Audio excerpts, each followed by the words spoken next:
Hello everyone, I'm Average Joe, an average Chinese guy living in the bottom of the society in China. So today I will share an incident regarding the economic downturn in China and the unethical layoffs by companies. Additionally, I will showcase authentic scenes from a Chinese Asian town I captured recently using my GoPro camera, offering a glimpse into the genuine surrounding of China. This small town is situated in Zhejiang province, providing a true representation of what China looks like. A major Xin'an newspaper reported that a local advertising company transferred their office from the CBD district to the remote Qinling Mountains in an apparent effort to lay off staffs without providing compensation. According to the article, over 10 employees choose to resign after the sudden relocation due to the long commutes and the poor working conditions in the new mountain location. However, just a few days after the workers left, the company moved their office back to the city center and began hiring new employees. Both the former staff and the company have provided differing accounts of what transpired. The employee claimed that they were misled about the length of the time the office would remain in the mountains, expecting it to last much longer than the few days it actually did before returning downtown. They felt deceived and angry about resigning only to see the office return to the city so quickly.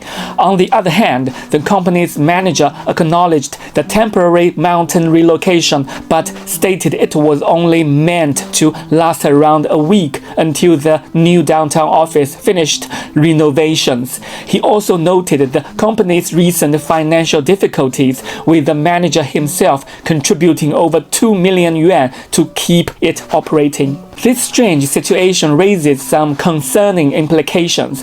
While the company insists the mountain office was only a short-term solution, moving so far away from the urban center seems an extreme step to take for such a brief period. The 30 kilometers distance and poor transportation access created an untenable commuting burden on employees. No support was provided for these extra travel costs either. This led many skeptical observers, including the resigned workers, to believe the true intent was to deliberately construct intolerable working conditions that would compel staff to quit without receiving severance payments the company may have otherwise owed. Such tactics of constructing onerous work environments to indirectly lay off employees have reported being used before at other Chinese firms. Some companies even outsourced this process to third-party layoff agencies who set up temporary office in remote locations solely for the purpose of forced resignations. While managers claim financial difficulties leave no other choice, more ethical alternatives like temporary work from home management arrangements or downtown co-working spaces seem feasible alternatives in situations that could avoid litigation and ruined reputations.